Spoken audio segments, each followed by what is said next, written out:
Vi skal afprivatisere de psykiske problemer og gøre dem til et fælles problem, så vi kan hjælpe hinanden med det.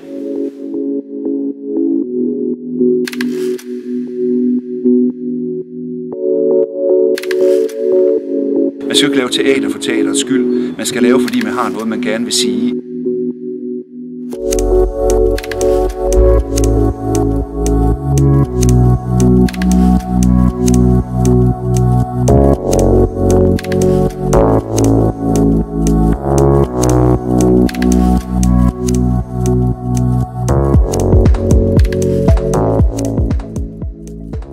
Vi er i gang med at lave en teaterforestilling, som handler om sindslidelse, og vi vil prøve at kaste et nyt syn på, hvordan vi ser på sindslidelser. Teaterstykket Sygt nok handler om de 8 mest hyppige diagnoser. Ønsket med forestillingen det er at skabe fokus på psykisk sårbare. Der er simpelthen brug for oplysning på området, da der er over 700.000, der lider, og endnu flere, der er berørt.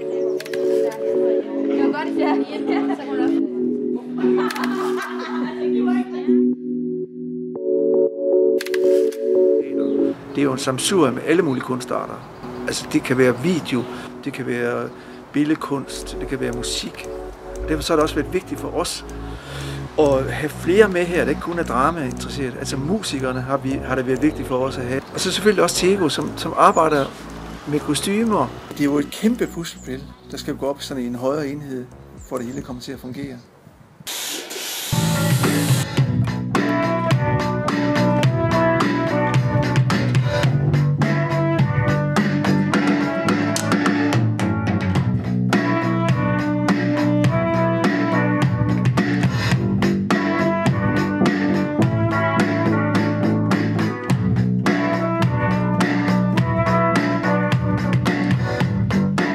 Nu har jeg været med i De Splitter Gale i cirka 6 år, og set, hvad den her en god galskab kan gøre. Når vi alle sammen gør noget galt, gør et eller andet fjollet, ikke? Altså, så får vi det alle sammen sjovere, og vi kan mødes, både dem, der er sygeligt gale, og dem, der er sygeligt normale. Fordi det der er særligt af helvede ved at være gal, kan man sige, også det hvis man render rundt og er det alene. Så man nogle gange plejer at sige, ikke? Jamen, hvis jeg render rundt og siger som en kylling, ikke? Jamen, så kan jeg blive lukket inde, men hvis vi alle sammen gør det, så hedder det teambuilding. Ikke? Altså, og så får vi det sjovere, ikke? Vi laver noget god galskab sammen, og så får vi det alle sammen sjovere.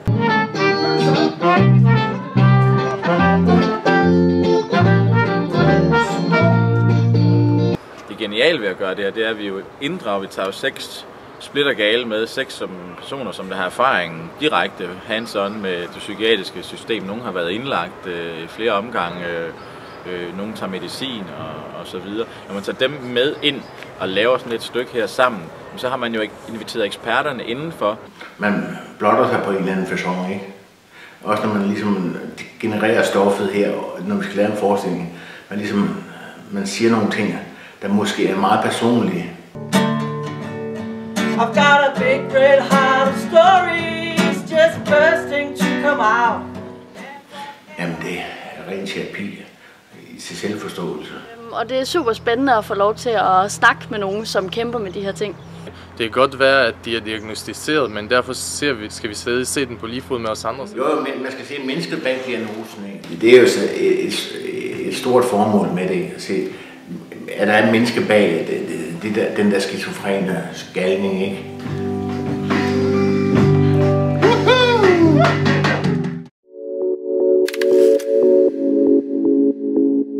Hele overskriften for Kulturbyen er jo netop gentænk.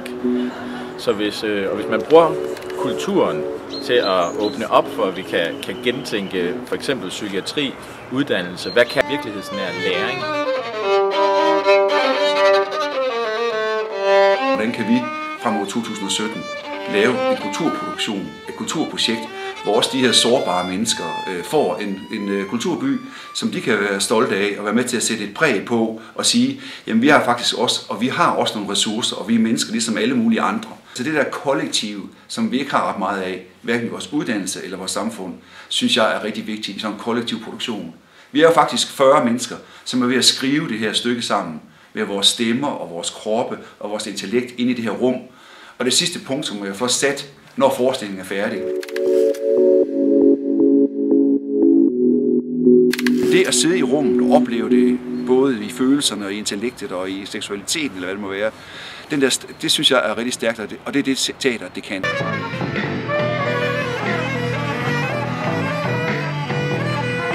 Den tid det tager! Kom over! Kig ud!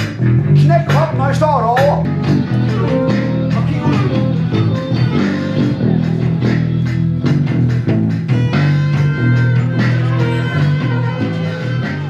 Teaterets fornemmeste opgave, det er jo, at man kan sætte tingene på hovedet. Man kan gøre næsten, hvad man vil. Eller det, der egentlig er, det er, man skal jo ikke lave teater for teaterets skyld. Man skal lave, fordi man har noget, man gerne vil sige. Og det har vi jo. Altså det, jeg godt kan håbe på med forestillingen og det her projekt, også fremad mod 2017 og efter, det er jo, at de studerende, som indgår i det, selvfølgelig får et kendskab til, hvad det siger at være psykisk syg, i og med, at det er dem, der på sigt skal ud og arbejde med dem. Og samtidig også med, at det publikum, der kommer ind, får en åbenhed til ligesom at sige, jamen det er faktisk ikke så farligt, eller hvad er de for nogen, eller den der berøringsangst, der kan være. Så en åbning på det, og så selvfølgelig også en debat i vores samfund omkring, hvad bliver vores midler brugt til, og mange af dem, der bor på gaden, er jo også psykisk syge og har brug for hjælp. Og er der de der varme og kolde hænder til at tage sig af dem? Man kan sige, det handler jo om, at vi prøver kan vi sige noget nyt om de her diagnoser. Det behøver ikke være nyt for alle, men vi vil gerne sige noget, som er nyt for mange af dem, som der kommer ind og ser det. Jeg er alt for kvinder! Jeg er alt for kvinder!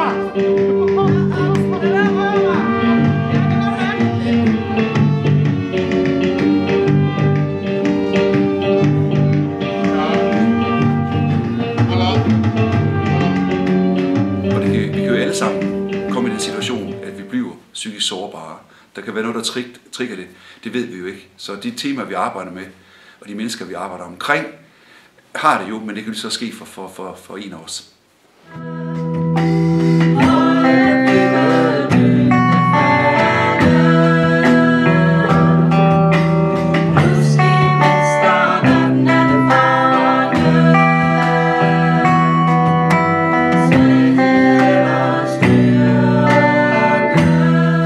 Kender en eller to eller flere, ikke?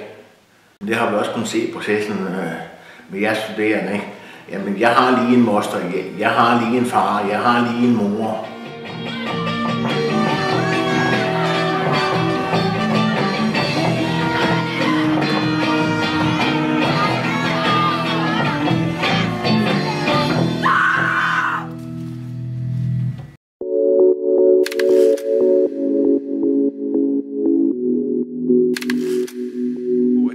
Det er jo ikke kun bygget op som en forestilling, der bliver også et refleksionsrum bagefter. Men den fælles oplevelse, som publikum har ved at se det samme udtryk på det samme tidspunkt, gør jo, at man har noget, man kan tale ud fra.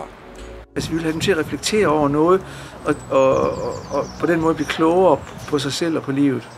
Altså, specielt nu her, når det er pædagoger og det offentlige. Altså, hvordan kan man lære mere på en anden måde?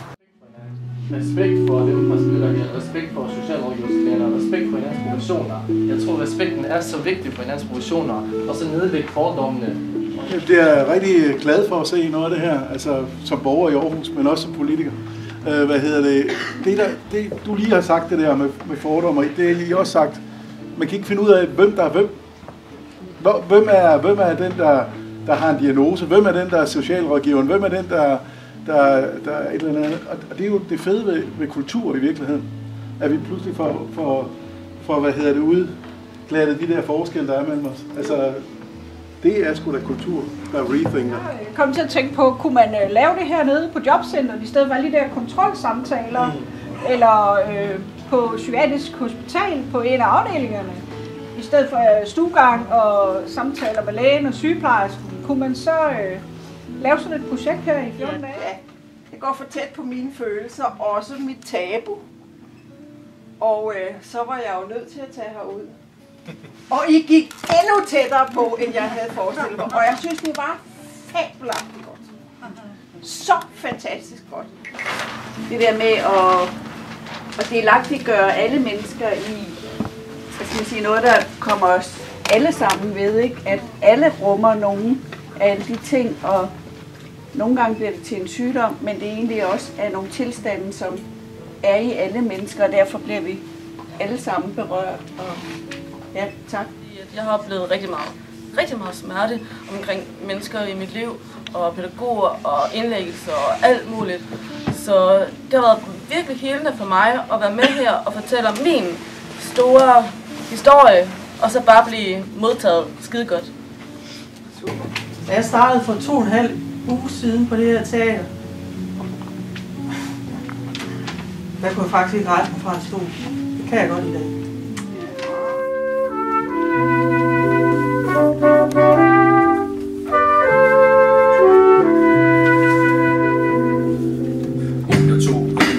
Ligger der ned, så lad mig ramme dig med en sløs virkelighed, der var ved, fordi sådan har det alle dage været, ikke blæret med et samfund med påfund, der bliver stået. Tiger siger ikke så meget, ting det bliver faret ind under tættet, det er ikke skæmt og skønt, det er et ømt emne, der er helt forsømt, når vi vender ryggen til